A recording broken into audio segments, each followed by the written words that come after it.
Sir ఇప్పుడు మణిరత్నం గారు and అలాగే మన కమల్ హాసన్ గారు కాంబినేషన్ లో ఆఫ్టర్ ఇయర్స్ మళ్ళీ థగ్ లైఫ్ అనే మూవీ రాబోతుంది. రీసెంట్ గానే ట్రైలర్ కూడా రిలీజ్ అయింది. చాలా ఇంట్రెస్టింగ్ ఉంది. మరి ఈ మూవీ ఎలా ఉండబోతుంది అంటారు? మీకు ఎలా అనిపించింది? ట్రైలర్ చూసారు కదా? సో ఇది ఒక దగ్గర దగ్గర చాలా ఇయర్స్ కన్నా చాలా డికేడ్స్ అని చెప్పాలి. చెప్పొచ్చు. 38 ఇయర్స్ తర్వాత వాళ్ళిద్దరు మళ్ళీ కలిసి చేస్తున్నారనమాట. ఓకే. మనకి విజువల్ గనక చూస్తే మణిరత్నం బేసిక్గా విజువల్ అపీరెన్స్ గ్రేట్గా ఉంటుంది, ఇంక్రెడిబుల్గా ఉంటుంది అనమాట. అంటే ఒక టాప్ 100 ఇంటర్నేషనల్ ఫిల్మ్స్లో మణిరత్నం షార్ట్స్ అనేవి మనకు కనిపిస్తూ ఉంటాయి. అంత గొప్పగా ప్రజెంట్ చేయడం జరుగుతుంది మణిరత్నం. ఈ సినిమాలో కూడా అలాగే మేకింగ్ అంత అద్భుతంగా ఉంది. సో ఖచ్చితంగా ఇది ఒక బ్లాక్ బస్టర్ హిట్ అని మనం చెప్పొచ్చు. ఇంకోటి ఏంటంటే బిజినెస్ కూడా ఆల్రెడీ మేకర్స్కి అది ప్రాఫిట్లో వచ్చేసింది అని ఇండస్ట్రీలో మాట్లాడుకుంటున్నారు. Okay, coming to the subject line కనుక చూస్తే ఏంటంటే అది మళ్ళీ ఫ్రెష్ సబ్జెక్ట్ అయితే కాదు, కొంచెం ప్రిడిక్టబుల్గా అనిపిస్తుంది. ప్రజెంటేషనే వండర్ఫుల్గా ఉంది. బట్ అదర్వైజ్ ఇదంతా కూడా ఒక గ్యాంగ్స్టర్ సంబంధించింది, నాయకానికి సంబంధించింది అంటూ కూడా వినిపిస్తుంది. నిజమంటారా? సో ఇప్పుడు నాయకుడు మన తెలుగులో నాయకుడు, తమిళ్లో నాయకన్. ఓకే, అట్లా ఉంటుంది. నెక్స్ట్ అలాగే దళపతి, ఇవన్నీ కూడా ఇప్పుడు మనకి ముంబైలో బాల్ ఠాకరే ఎలాగైతే ఉన్నారో ఒక ప్యారలల్ గవర్నమెంట్ నడిపిస్తుంటారు వీళ్ళు. సొసైటీలో పోలీస్ స్టేషన్ దగ్గర కానీ లేకపోతే పొలిటీషియన్స్ దగ్గర కానీ అవన్నీ పనులు సామాన్యులకి వీళ్ళు చేసి పెడుతుంటారు. ఈ ప్రాసెస్లో ఏంటంటే గ్యాంగ్ వార్ నడుస్తూ ఉంటుంది. సో ఇక్కడికి వచ్చేటప్పటికి ఏంటంటే ఏదైతే మన చైర్, ఒక సింహాసనం, ఓకే, అది దానికోసము పోటీ పడుతున్నట్టుగా అనిపించింది. అంటే కమల్ హాసన్ని ఒక పిల్లవాడు తన చిన్నప్పుడు కాపాడాడు. ఓకే, సో ఆ పెద్దవాడిని చేరదీసి ముందుకి ఎదగడం జరుగుతుంది. అతను ఎవరంటే సింబు అనమాట. సింబు పర్ఫార్మెన్స్ కూడా ఎక్స్ట్రాడినరీగా కనిపిస్తుంది. సో వీళ్ళు డీల్ చేసే విధానము వీటికి ఒక ఈగో క్లాష్ స్టార్ట్ అవుతుంది. అంటే డైలాగ్ ఉంటుంది అనమాట, నేను మొత్తం లోపల చూసుకుంటాను, నువ్వు బయట చూసుకో అని చెప్పేసి. అంటే అక్కడ వర్క్ డివిజన్ అనేది ఉంది. ఎప్పటికీ నేను బయటేనా, లోపల చూసుకోవటం కుదరదా అన్న ఒక ఈగో క్లాష్ స్టార్ట్ అవుతుంది. సింబుకి తను రూల్ చేయాలని చెప్పేసి ఒక ఆశ అనమాట. ఆశ, కోరిక, లేకపోతే అది తన ఎయిమ్. సో చివరికి అంటే వీళ్ళిద్దరూ ఒక తండ్రి కొడుకుల్లాగా కనిపిస్తున్నారు. అంటే సో ఎవరికి మళ్ళీ చివరికి అది ఆ సింహాసనం దక్కుతుంది.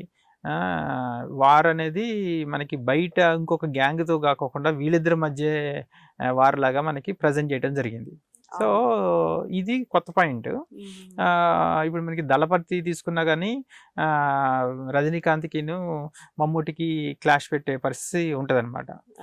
అక్కడేమో ఫ్రెండ్స్, ఇక్కడికి వచ్చేటప్పటికేమో తండ్రి కొడుకులు లాంటి ఒక పెంపుడు కొడుకుకి తండ్రికి మధ్య క్లాష్ లాగా అనిపిస్తుంది.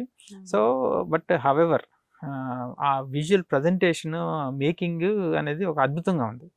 దానికి మణిరత్నంకి ఫ్యాన్స్ ఉంటారు, కమల్ హాసన్కి ఫ్యాన్స్ ఉంటారు, నెక్స్ట్ అలాగే శింబుకి ఫ్యాన్స్ ఉంటారు, నెక్స్ట్ త్రిషాకి ఫ్యాన్స్ ఉంటారు.